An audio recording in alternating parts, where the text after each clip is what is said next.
Kasoke tukukuliseeyo emikolo gyaliyo ku weekend. Amina. Emikolo gyatambula gitya Ken? Emikolo gyatambula bulungi.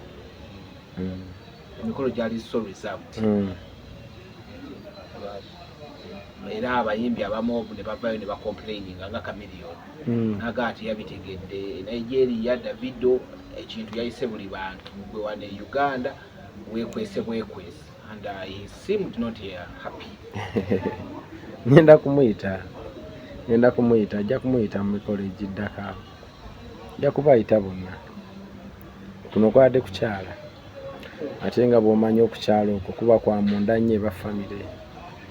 Ebiseera ebisinga biba byakudisikasinga kuteesa biki bye beetaaga oba okitegeera obyokutwala mu kwanjula.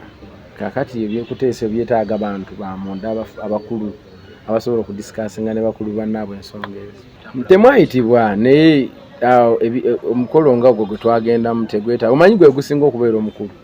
Omukolo ogwo gwe confirming obufumbo oba okitegedde. Kati engeri gye guli nti gwe confirming obufumbo guba gwetaaga kubeera quiet. Then embaga it is for celebrating. It's a celebration of kino kye, you understand?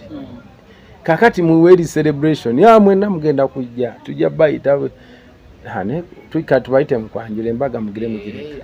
Tubale tukatwaga obadde ng'ejo kirese mu embaga clarifying kuno kwa badde kukyala kati kwanjula kwe kuda kati kwanjula mujje kubanga ko tugenda eri mu constituency nga 3 tugenda nebbi waka ku kyalo we yakulira